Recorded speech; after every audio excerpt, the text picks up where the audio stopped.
¿Qué tal, amigos? ¿Cómo les va? Muy buenas tardes, bienvenidos a Más Vida. Nuevamente nos reencontramos en este programa que tanto nos gusta hacer porque hablamos de salud, hablamos de su bienestar, le damos consejos, los educamos. Y hoy de que vamos a hablar, atenti a aquellos pacientes que tienen SIBO porque se diagnostican cada vez más. Le vamos a dar información sumamente útil. Cuando hablamos de SIBO, estamos hablando de un sobrecrecimiento bacteriano en el intestino delgado, es decir, que hay un número anormal de bacterias en el intestino. ¿Cómo identificar al SIBO y cuándo ir al médico? Se lo vamos a preguntar a Guillermo Camus, que él es jefe del Servicio de Gastroenterología del Hospital Español de Mendoza y del Centro de Aparato Digestivo en San Martín. Qué gusto tenerte nuevamente. Igualmente. Nos ¿Cómo encanta están? tenerte. ¿Todo Bueno, bien? muchas gracias. Siempre dispuesto. Sí, por eso te invitamos también, y además que sos sumamente claro. Bueno, Guillermo, ¿qué hablamos cuando hablamos de SIBO? Viste que es una enfermedad que poco se conoce y que ahora se están diagnosticando más casos. ¿Esto por qué se da? Sí, SIBO, bueno, es un acrónimo que en inglés significa sobrecrecimiento bacteriano del intestino delgado. O sea, estamos hablando del intestino que está después del estómago, no es el colon, no es el intestino grueso.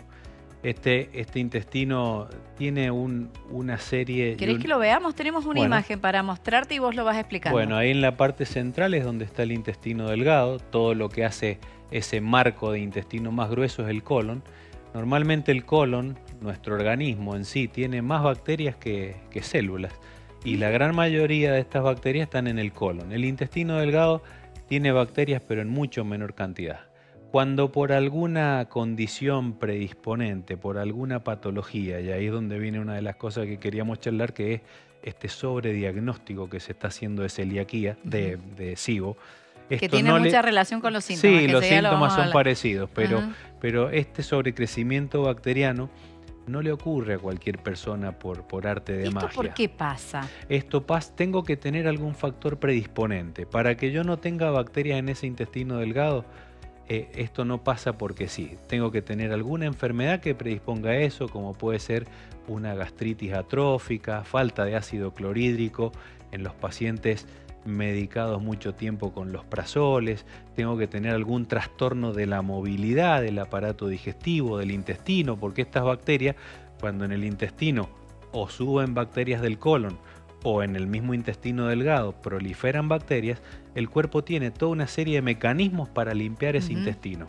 El estreñimiento, ¿qué función cumple en esto? Totalmente, porque los pacientes constipados... se llenan de bacterias. Exacto, entonces por eso es una patología el SIBO que se asocia muchísimo al colon irritable, porque en los pacientes que tienen estos trastornos de movilidad, por ahí las bacterias proliferan. Pero las bacterias no son malas, hay bacterias buenas. Lo que pasa que muchas veces esto es un sobrecrecimiento y ahí está el tema, la cantidad. Las bacterias son totalmente necesarias, cada vez las cuidamos más porque está ya catalogado como otro órgano. Son tantas las bacterias que tenemos, imagínate que si uno pesa todas las bacterias que tenemos en nuestro organismo, que como te decía tenemos más bacterias que células, tenemos 2 kilos de microorganismos, que no son solo bacterias. Hay también hongos, hay también virus, hay también parásitos, todos que se consideran cuando están en armonía y en equilibrio normales. Cuando estos se desacomodan en número, en cantidad o en el lugar donde tienen que estar es donde tenemos los problemas. Pero vuelvo a decir, tienen que haber una serie de factores predisponentes, enfermedades que tenga el paciente, una cirrosis, una pancreatitis crónica, una gastritis atrófica, el hipotiroidismo, enfermedades inmunológicas como la esclerodermia, que afectan la motilidad del tracto digestivo y por lo tanto no tengo ese barrido de las bacterias. Y bueno, lo que vos estás diciendo, existe un sobrediagnóstico de esto, porque viste que cada vez escuchás más personas que tienen este tipo de enfermedad y decís, pero ¿por qué si antes no se conocía, ahora se conoce más? Se conoció a partir de, me acuerdo en ese momento que lo hicimos en el noticiero, con Araceli González, que hablaba del SIBO, y a partir de ahí, un montón de diagnósticos. Sí, hay tanta bibliografía muy linda y muy actualizada a la cual tenemos acceso, en donde esta patología que se descubrió hace muchísimas décadas atrás, cuando se hablaba en aquella época de celiaquía, no solo el paciente tenía que tener de celiaquía, la tengo con celiaquía. La tenés porque ya vamos a hablar con la diferencia. Cuando se hablaba del diferencia. SIBO, el paciente no solo tenía que tener alguna cirugía abdominal que predispusiera a que las bacterias migraran de un lado a otro, sino que el paciente tenía que tener una sintomatología compatible con una malabsorción, diarrea, pérdida de peso, falta de vitamina. Y ahora en cualquier persona que va a un consultorio y dice como y se me hincha la panza, lo primero que se piensa es en el SIBO. Y tenemos un montón de patologías previas que hay que descartar, enfermedades funcionales como el colon irritable, que es lo más común, y patologías orgánicas y que dan síntomas muy similares, ahora sí, la celiaquía. A la celiaquía. Y vamos a ver qué puede causar el SIBO y hacemos esta diferenciación con la famosa celiaquía que tanto nos habla el doctor. Bueno, diarrea, ¿sí?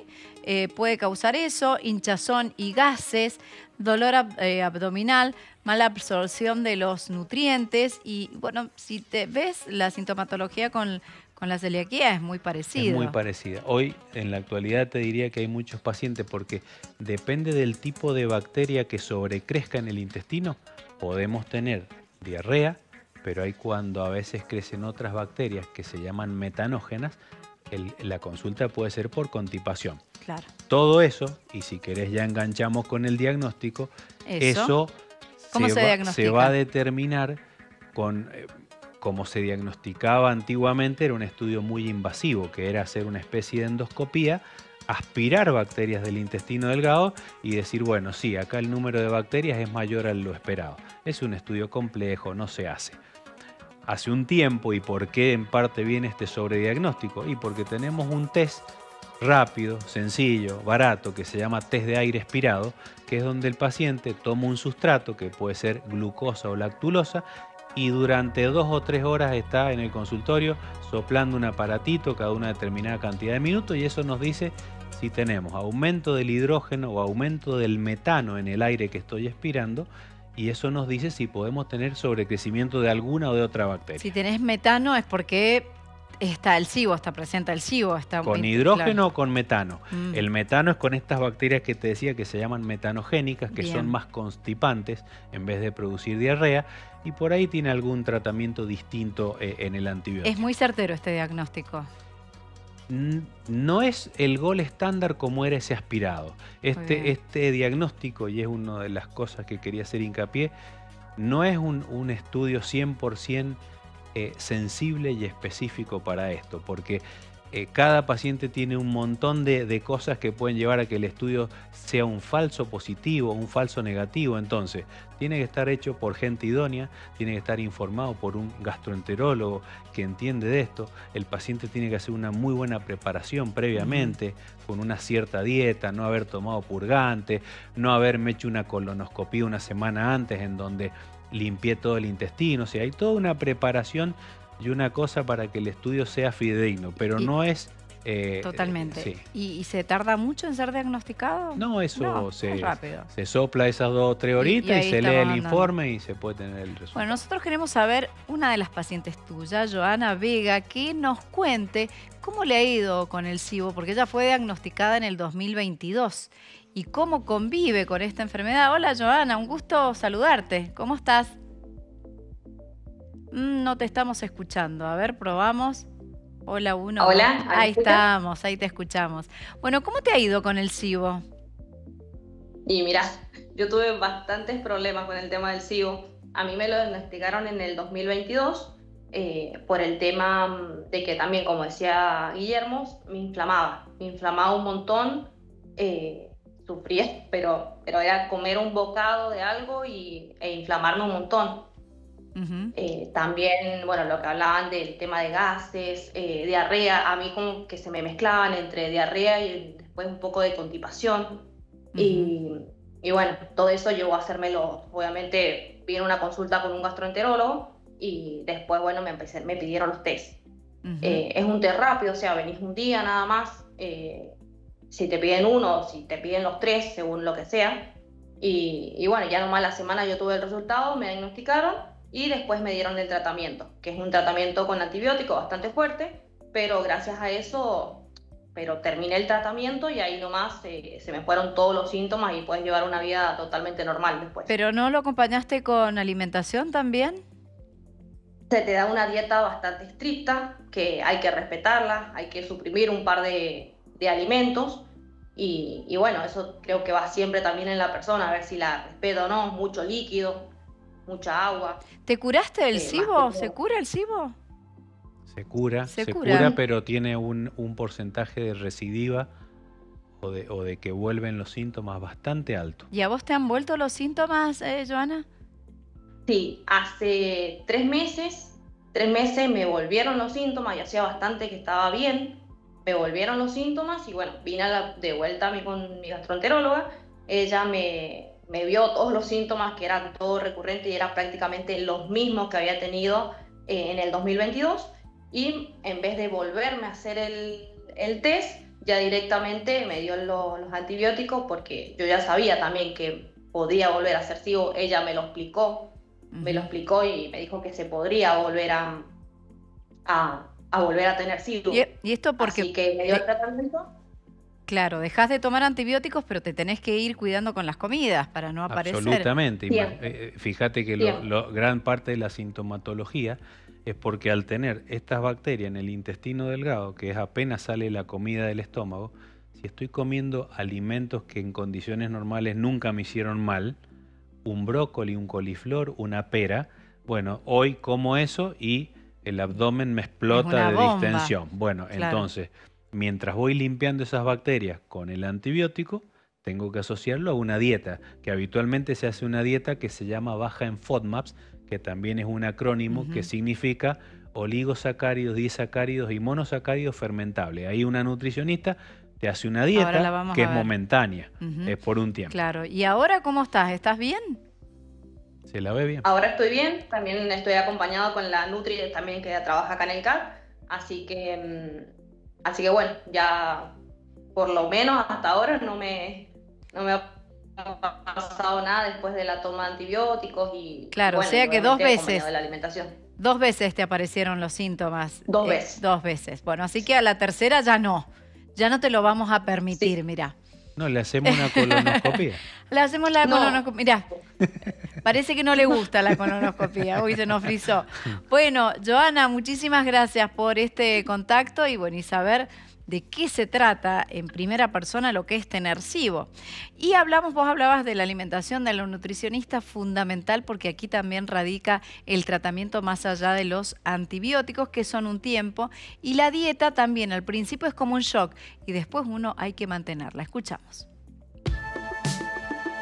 Arrancamos con una terapéutica nutricional, un abordaje nutricional fundamentalmente antiinflamatorio, es decir, retirando aquellos alimentos fermentativos.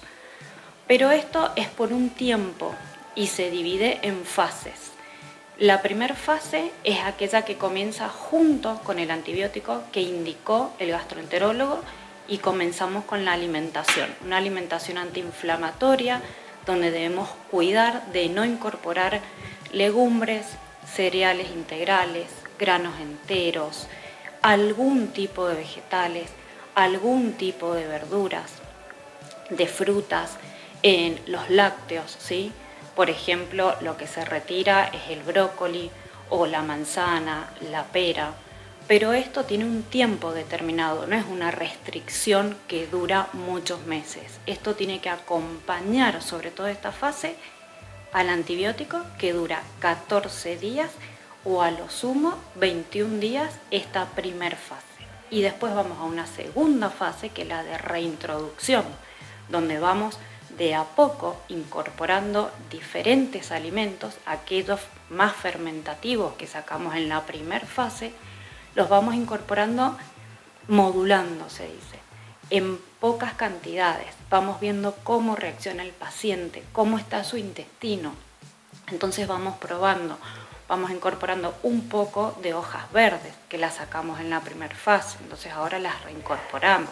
Vamos incorporando en probióticos específicos y así de a poco todos los grupos de alimentos para poder llegar a la tercera fase, que es la última fase y es la más importante, porque es donde tenemos que hablar con el paciente, que acá nosotros tenemos que sanar su intestino, vamos a modular su microbiota intestinal.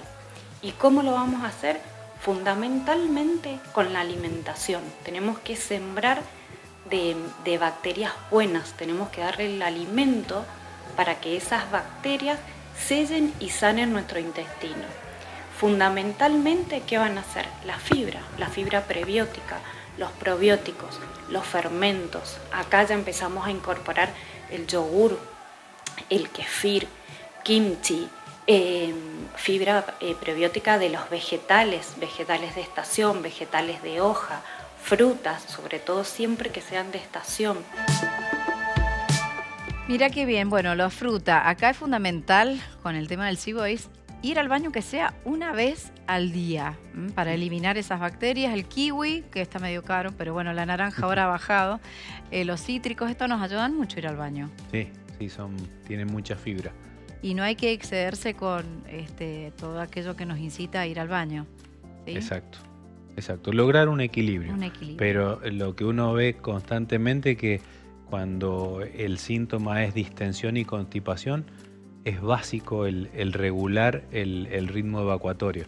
Lo que pasa es que a veces uno, con las cosas que sé de antemano que me ayudan a ir al baño, muchas veces son cosas muy fermentativas. Muy bien. Entonces es muy importante que, guiado por una nutricionista, buscar ese equilibrio en donde como lo que me ayuda, pero sin que me genere gran distensión, fermentación y demás. Así que algo bastante artesanal. Buenísimo. Bueno, nos vamos a una pausa. Cuando volvamos vamos a hablar acerca de recomendaciones. Muy importante. Y ojo con las redes sociales, que no son buenas en este tipo de enfermedades porque malinforman cuando hablamos de este tipo de patología. Nos vamos a una pausa y enseguida volvemos con estas recomendaciones, sobre todo aquellos que tienen SIBO. Uroclínica brinda todas las prestaciones médicas para el diagnóstico y tratamiento de las diversas patologías urológicas, conjugando innovación, excelencia médica, abordaje integral y la mejor contención del paciente. Paso de los Andes 45, Ciudad Mendoza. Más info en www.uroclinica.com.ar. Líder en medicina urológica.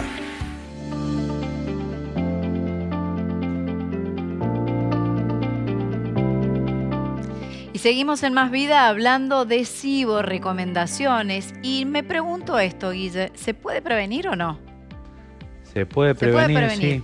Aquello sí, que nunca ha sido diagnosticado. Exacto, ¿no? Si tengo alguna patología predisponente, puedo hacer cosas para mantener esa microbiota, esa flora en su lugar.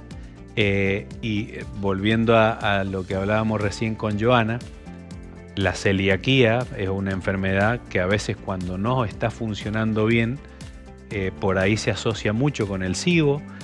La sensibilidad al gluten no celíaca también. Está todo esto, como vos decías recién, de las redes. Se habla, hay otra terminología relativamente nueva que se llama intestino permeable. Vos pones eso en las redes y te vas a volver loco escuchando cosas.